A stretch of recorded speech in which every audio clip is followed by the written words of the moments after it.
Ahora vamos a escuchar la intervención de la escritora Han-Son Nam. Ella nació en Seúl en 1967 y realizó sus estudios en creación literaria en la Universidad de Seúl, Universidad de Artes de Seúl, y su primera obra es de 1997, La copa de rubí. Después ha publicado muchas otras obras, novelas y cuentos cortos. Como sabéis, uno de los géneros más importantes dentro de la literatura coreana son los relatos cortos, que muchos de los escritores producen relatos cortos, y después también tiene entre los relatos cortos más importantes tiene La copa de rubí, como hemos dicho, La vecina, que es la obra que muchos de vosotros ya habéis leído para el concurso de literatura, de ensayo de literatura. Entonces pues ya conocéis de primera mano su obra, y además que la tenéis publicada en el libro que hemos dado aquí, ¿no? Y después, entre las novelas, los relatos largos, tenemos El placer de la mesa, El albergue de Sapporo y La protagonista de mi película. Y también quería aprovechar para decir que ella está con nosotros durante todos los próximos 3 meses, y bueno, tendréis la posibilidad de encontrarla también en vuestras clases. Bueno, le agradecemos mucho, sinceramente, el poder que esté con nosotros, no solo hoy, sino durante todo este tiempo. Y bueno, vamos a darle la palabra.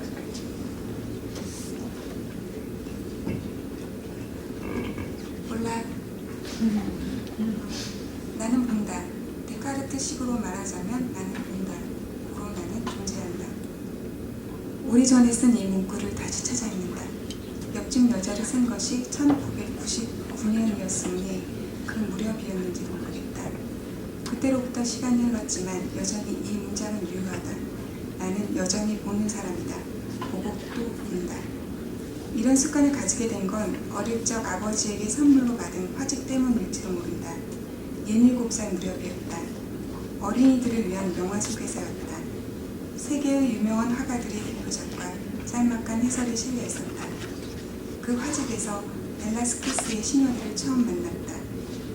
또래의 이방인 공주에게 관심이 갔다. 공주의 얼굴과 머리카락, 풍성한 드레스를 도화지에 옮겨보기도 했다. 한글을 뗐다고는 하지만 화가 이름은 물론이고 그림 아래 실린 짧은 해설 가운데 모르는 단어가 훨씬 더 많았다. 그림을 보고 또 볼 수밖에 없었을 것이다. 그림 속에서 거울을 발견한 건 마르가리타 공주의 불행한 삶은 뒤였다. 이 그림이 어느 것 하나 버릴 것 없이 유기적으로 얽혀있다는 것을 알게 된 것은 그 뒤로도 또 시간이 한참 흐른 뒤였다. 한 대상을 바라보는 이 눈에 끈기를 가지고 지그시 대상을 바라보는 일. 그러면 그 대상이 말을 걸어오기 시작한다는 것도 알게 되었다. 소설을 쓰는 일은 바로 이 지점에서 시작한다. 그러니 나는 쓰기 이전에 보는 사람이다.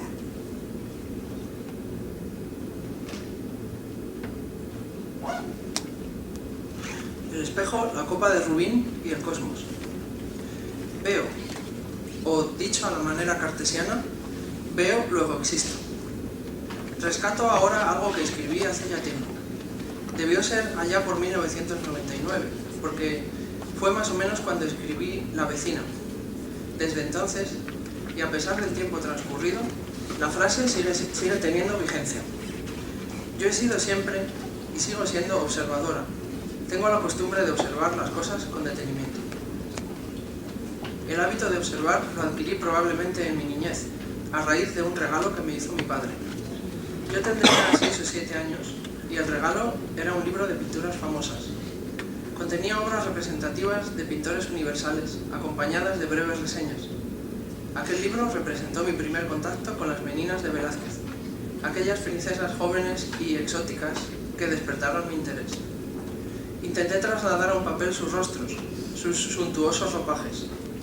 Y no solo el nombre del pintor me resultaba extraño. A pesar de que el libro estuviera editado en coreano, la mayor parte de la sucinta reseña que venía al pie de la ilustración me resultaba incomprensible. Así, no me quedó más remedio que observar el dibujo minuciosa y repetidamente. Ya conocía la desdichada vida de la princesa Margarita cuando, en aquella lámina, descubrí el espejo.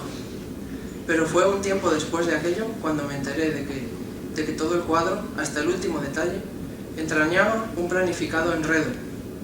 Aprendí que, al focalizar y mantener pacientemente la atención en un objeto, este comenzaba a transmitir información. Aquí es exactamente donde está el origen de mi vocación para la escritura de novelas, pero desde antes de escribir ya era una persona observadora.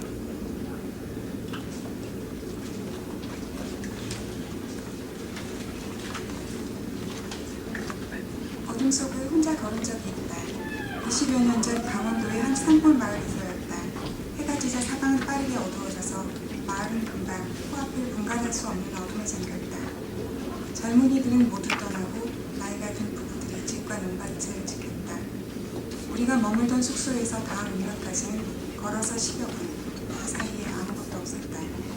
몇 걸음 걸었을 뿐인데 우수수밭 뒤로 숙소의 불빛이 어둠에 묻혔다. 손전등이 있었지만 별 도움이 되지 않았다. 가시거리가 너무 짧아 뛸 수도 없었다. 어둠 속에서 강물이 흘렀다. 농밀한 어둠이 눈과 코, 귀를 틀어막았다. 낮 동안 뜨겁게 달궈진 바위와 나무에서 햇빛 냄새가 났다. 나는 의심이 많았다. 아마 아무것도 보이지 않았기 때문인지도 모른다. 나는 내 슬리퍼 소리에도 겁을 먹고 자꾸 뒤를 돌아보았다. 내가 걸어온 길이 보이지 않았다. 손전등이 가닿은 곳에서 사별만한 크기만한 전경들이 살아났다가 사라지기를 반복했다. 잎이 무성한 나무들과 바위, 그리고 정체를 알 수 없는 물체들. 어둠이 내 머리채를 칠 것만 같았다. 허둥대느라 괜히 어둠에 손전등 불빛으로 구멍만 뚫었다. 그러다 불빛 속에 무언가 들어왔다. 글자였다. 천하. 마을 입구 천하 대장문에 새겨진 글자였다. 천하 하늘 아래, 하늘 아래 벌레도 짐승도 나무도 모두 하나의 자연이었다. 본다는 것. 세자는 죽을 때까지 생 비투아르산을 그리고 또 그렸다. 마지막 생 비투아르산에서는 대리석의 재감이 느껴지는 듯하다. 사실 그는 생 비투아르산을 그리면서 그림을 보는 이들에게 대리석의 향기가 전해지도록 노력했다. 본다는 것은 무엇일까? 세잔의 첫 생 비투아르산은 사실적이었다. 그렇다면 보고 또 보는 과정을 통해서 어느 것이 생략되고 어느 것이 남게 되는 것일까? 보고 또 보는 과정을 통해서 나는 거울을 발견하기도 하고 전혀 다른 그림을 보기도 하고 광명 같은 글자를 만나기도 했다. 나는 보고 또 본다. 한참 들여다본다. 그들이 내게 해줄 이야기를 기다린다. 소설은 그때부터 시작된다. Como pasos en la oscuridad. Una vez tuve que caminar sola en la oscuridad. Fue hace 20 años, en una aldea de las montañas de la provincia de Gangwon-do. Apenas se puso el sol, todo, incluido el pueblo, quedó sumido en una oscuridad tan densa que no se veía ni a un palmo de la nariz. Todos los jóvenes se habían marchado, mantenían los campos y las casas gentes entradas en años. El lugar donde nos alojamos estaba a unos 10 minutos a pie de la casa más cercana, y por el camino no había nada. Apenas habíamos dado unos pasos cuando las luces de nuestro hospedaje quedaron ocultas tras un maizal. La lámpara de mano que llevábamos no supuso gran ayuda. Debido a lo extraordinariamente reducido del campo visual, no se podía correr. En aquella negrura se oía la corriente de un río. La oscuridad era tan densa que parecía tapar ojos, narices y orejas. Las rocas y los árboles, calientes durante el día, retenían el olor de los rayos solares. Tal vez a causa de no ver nada, yo estaba muy susceptible. Hasta el ruido de mis sandalias me causaba temor y volvía la cabeza a cada rato. No veía el camino por donde iba. El farol que llevaba preservaba la luz a su alrededor, pero solo en un ribete muy estrecho e intermitente. Solo atisbaba árboles de espeso follaje, rocas, cuerpos de forma indeterminada, y tenía la continua sensación de que la oscuridad me iba a arrancar un mechón de pelo. Con el farol abrí un agujero en la espesa oscuridad. Fue en vano. Algo que parecían letras entraron en el propio seno de la luz. Chon Ha, ponía. La letra china Chon, cielo, y Ha, bajo el cielo. Era la inscripción que llevan grabadas los tótems que están a la entrada de las aldeas. Bajo el mismo cielo, todos los seres, hasta los insectos y las bestias, los árboles y yo misma éramos parte inseparable de la naturaleza. Ver, observar. Cézanne estuvo pintando los montes de Saint-Victoire hasta el momento mismo de morir. En el último de estos paisajes montañosos, creo sentir el tacto del mármol. Lo que el pintor pretendía, en realidad, era transmitir al observador el aroma de esta roca. En el fondo, ¿en qué consiste la acción de ver, de observar? El primer lienzo donde Cézanne representó los montes de Saint-Victoire era realista. Me pregunto qué elementos de este tipo de cuadro le llegan al observador y cuáles se pierden por el camino de la persistente contemplación de la obra. Un proceso de contemplación persistente de los cuadros que a mí me ha servido para descubrir espejos, para hallar en las imágenes aspectos totalmente distintos de los que aparecen a simple vista, y para encontrarme con letras de estilo Kwangmyeong, un tipo de letra. Mi actitud observadora es continua y persistente. Miro, exploro y vuelvo a explorar, a la espera de captar los mensajes que me quieren transmitir. Y es en ese punto donde comienzo a escribir.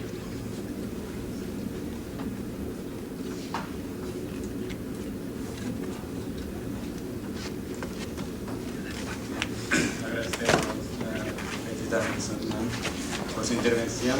Ahora le vamos a dar la palabra a la escritora Cho Yeon-nan. Ella ha venido expresamente desde Corea para este seminario, llegó el domingo y bueno, está aquí con nosotros.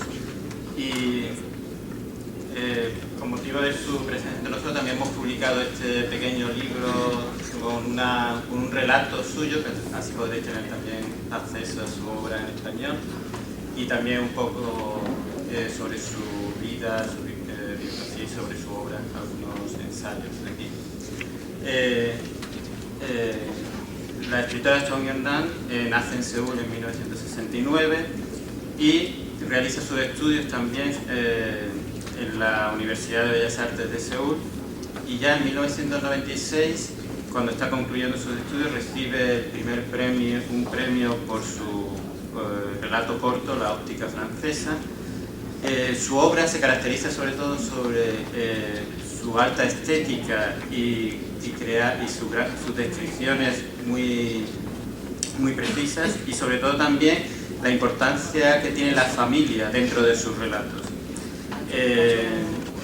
Entre sus obras más destacadas tenemos Hora de hacer tostadas, La óptica francesa, que ya hemos dicho, Mi sofá púrpura y Cuento del cucharón. Y numerosas de sus relatos cortos han sido también traducidos a distintas lenguas, como el alemán, el inglés y el español ahora también. Pues nada, sin más, le damos la palabra a la escritora Cho Yeon-nan. 만나서 반갑습니다. Encantada de conocerlo. 앵거스와 두 마리 오리에 관한 이야기를 짧게 드릴까 합니다. Les voy a hacer una lectura breve, resumida, de mi cuento La historia de Angus y los dos patos. 스페인은 어떤지 잘 모르겠는데요. 제가 이번에 스페인 처음 왔거든요. 한국에서 일반적으로 대학에 들어가는 나이는 19살, 20살입니다. 그런데 제가 대학에 들어간 것은 26살이었어요. 대학 시험에 떨어진 이유도 컸지만 무엇보다 가장 큰 문제는 제가 무엇을 해야 할지도 모르는 데다가 어떤 사람이 되고 싶은지, 어떤 삶을 살고 싶은지 모른다는 데 큰 문제가 있었습니다. 그래서 어떻게 살까, 어떻게 살아야 하나 하는 깊은 고민을 하다가 책을 읽기 시작했습니다. 그래서 이 세계에서 저에게 그런 질문들에 관해서 이야기를 해줄 수 있는 것은 무엇인가, 이야기를 해줄 수 있는 것은 누구일까 하는 문제에 대해서 고민했고, 그런 것을 알려줄 수 있는 것은 책밖에 없다고 생각했습니다. 그래서 20살에서 25살까지 방에서 거의 아무도 안 만난 채 책을 읽기 시작했죠. 책을 닥치는 대로 읽는다라는 뜻의 낭독이라는 시간을 보냈고 또 그렇게 5년이 흐른 후에 저는 용기를 내서 한 대학의 문예찬작학과 크리에이티브 라이팅 클래스에 들어가게 됩니다. 그때가 제가 26살이 되던 해였습니다. Bueno, yo que en Corea por lo general la edad cuando la mayor parte de la gente entra a la universidad está en torno a los 19-20 años, yo entré a los 26. Entonces esta diferencia se debió sobre todo a que durante unos años, comprendidos entre los 20 y 25, yo tenía una inquietud muy ferviente por ver por investigar las formas, cómo la gente vivía, cómo resolvía su vida y qué manera yo podía contribuir a investigar y difundir esos problemas vitales a que la gente se enfrenta en general. Entonces durante esos años yo me dediqué sobre todo a leer mucho. Me los pasé prácticamente metida en la habitación y sin hacer otra cosa que leer. Y después, a los 26 años, entré en la carrera de escritura, de escritura creativa, creación literaria. 스페인어를 한마디도 알아들을 수가 없는 게 유감이네요. Como es la primera vez que visita España. 말씀하시는 걸 못 알아들어서 섭섭하다고요. Que como no entiende lo que decimos en la parte que hablamos en español, que se siente un poco frustrada en esa parte. 제가 읽은 동화책 중에요, 앵거스와 두 마리 오리 이야기라는 책이 있습니다. 앵거스라는 이름의 검은 개가 있었는데요. 어느 날 저기 울타리 너머에 오리들에게, 두 마리 오리들에게 흥미가 생깁니다. 그래서 앵거스는 그 울타리를 넘어가요. 관심이 있는 대상이 있기 때문에. 그렇지만 관심이 있는 대상이 있어서 울타리를 넘어가서 오리들을 만났지만 결국은 오리들에게 쫓겨서 자신이 살고 있던 곳으로 도망쳐 오게 됩니다. 자, 하나의 울타리를 사이에 두고 이쪽에는 앵거스라는 이름의 검은 개가 있고 저쪽에는 오리들이 있습니다. 두 동물들 사이에는 울타리라는 하나의 거대한 라인이 존재하죠. 제가 주목하는 것은 바로 이 울타리입니다. El cuento del cual voy a leer dos fragmentos narra la historia se titula La historia de Angus y los dos patos.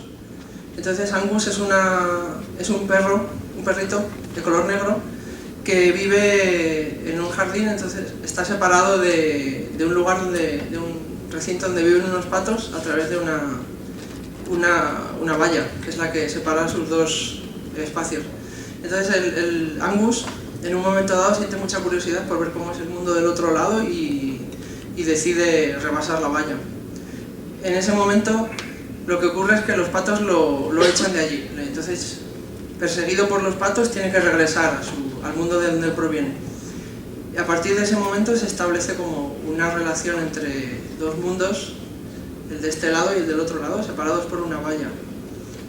Y es precisamente la esencia de esa valla como separación de dos entidades diferentes lo que deviene el objeto de su atención como a la hora de desarrollar este tema en su cuento. 제가 읽은 거의 모든 작품 안에도요, 이 하나의 울타리라는 것이 존재합니다. 자, 이야기가 시작됨에 따라서요, 주인공은 그 경계선을 넘게 되죠. 그래서 저쪽 편으로 갔다가 이쪽 편으로 돌아오는 것, 그런 경우가 많습니다. 앵거스라는 이름의 검은 개처럼 말입니다. 자, 갔다가 돌아오기, 이것이 이야기의 가장 단순한 구조이자 형태라고 말한 사람은 세타 데이지라는 일본 아동 문학가입니다.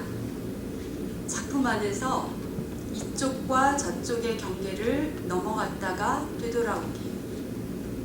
흥미로운 점은 그 주인공은 울타리 밖을 갔다가 다시 돌아왔을 때 예전의 그가 아니라는 것이죠. 자, 울타리 너머의 어떤 경험, 또 울타리 너머에서 보고 배우고 느낀 것들, 깨달은 것들이 원래 자신이 있던 장소나 일상의 의미를 새로 발견하게 해주죠. 현실을 실감하게 해준다는 점에서요, 이야기란 현실의 재발견이다 라고 말할 수 있죠. Angus, el protagonista de este cuento, decide en un momento dado rebasar la valla y experimentar lo que existe del otro lado, y después tiene que volver a su mundo, pero cuando él vuelve al mundo de donde procede ya no es el mismo, porque ha habido algunas experiencias que lo han cambiado.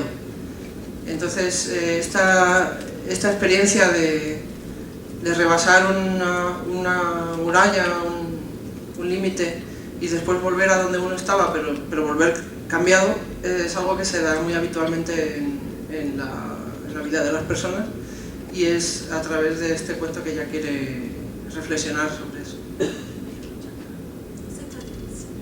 Setagishi es un autor japonés también de narrativa que le inspiró también. 네, 여러분들이 갖고 계신 이 풍선을 샀어라는 제 단편 소설에서는요, 주인공인 나가 어떤 두려움, 피어를 갖고 있습니다. 피어를 갖고 있는 한 청년을 만나게 되죠. 자, 이것은 주인공이 울타리를 넘어갔다가 다시 돌아오는 일에 속할지도 모릅니다. 풍선을 샀어는요, 풍선을 샀어는 지금부터 제가 8년 전에 쓴 소설입니다. 그 무렵에 저는 혼자서 독일 철학 그리고 미학을 공부하고 있었는데요. 제가 좋아하는 독일 철학자예요. 비트겐슈타인이 희망의 몸짓은 어디에도 없다 라고 쓴 글을 읽은 적이 있습니다.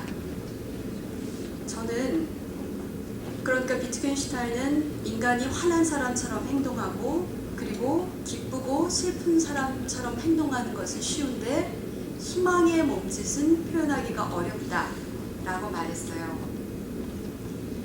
사실 저는 그 논문을 읽고 고개를 갸웃거렸습니다. 정말 그럴까? 정말 인간은, 사람은 희망의 몸짓을 표현하지 못하는 걸까? 라는 질문을 하게 되었습니다. 그 질문이 이 풍선을 샀어의 시작이었습니다. Bueno, este trozo lo voy a leer mejor porque es un poco largo y no me acuerdo de todo. Pero bueno, aquí habla sobre otro cuento suyo que es He comprado globos, se titula. Entonces ahí Lance pone sobre la mesa también preguntas sobre la cuestión parecida a la del cuento anterior, de rebasar una frontera y encontrarse entre el mundo y el otro y cómo le cambia a uno. En mi cuento He comprado globos se da un encuentro entre la narradora y un muchacho que siente ciertos temores y que corresponde, acaso, a esa transgresión de vallas. Hace 8 años, cuando escribí dicho cuento, yo estaba dedicada al estudio autodidacta de estética y filosofía, y cayó en mis manos un texto en el que Wittgenstein, uno de mis filósofos favoritos, hablaba de la inexistencia de expresiones corporales para expresar la esperanza como estado anímico. Exteriorizar el enojo, la alegría o la tristeza es algo habitual, pero la esperanza, en cambio, no es fácil de plasmar mediante gestos. Puede que haya entre ustedes alguien que, como yo, guste de la hermosa filosofía de Wittgenstein, y al oír esto se sienta decepcionada. El hecho es que Wittgenstein llegó a la firme conclusión de que es imposible expresar la esperanza gestualmente. En realidad, aquella tesis de Wittgenstein despertó mi escepticismo. Me resultaba difícil creer que expresar la esperanza mediante gestos corporales fuese imposible. Y retuve esa idea durante mucho tiempo, en concreto durante el tiempo que me llevó a terminar las obras completas de Nietzsche. Mientras las leía, tomó forma en mi mente una imagen sumamente nítida, la de los globos, esos cuerpos rechonchos, hinchados, amarillos, rojos y de todos los colores. Y entre los globos, un hombre y una mujer, cada uno con su carga de miedos y heridas. Ella acababa de regresar a Seúl tras pasar un tiempo en Alemania, cursando estudios de filosofía especializados en Nietzsche. Al no haber conseguido plaza de docente en la universidad, se dedicaba a dar charlas de filosofía a nivel de divulgación y para el público general, en lugares como centros culturales de grandes almacenes. Por su parte, el hombre, más joven, asiste a una de esas charlas en sustitución de su madre, un joven que sufre trastorno de pánico. La ponente y el joven comienzan a sentirse cada vez más cerca una del otro, y es porque comparten una convicción, que en la vida los temores, cualesquiera que sean, se superan avanzando y no mirando hacia atrás, lo cual a su vez equivale a la capacidad de asumir los cambios. Esta idea no solo la comparten los dos protagonistas de He comprado globos, sino también quien ahora se dirige a ustedes, ella. Pero si aparte del ir y venir encontramos otro elemento estructural de gran relevancia, este es lo que podríamos llamar la reparación de lo que, debiendo estar presente, falta. Capacidad de reparación que, se me antoja, es donde se concreta el poder sanador de la literatura y constituye al mismo tiempo ese algo que alguien como yo, muy interesada en el miedo como objeto a investigar y tratar en la literatura, desea ofrecer y compartir con los lectores.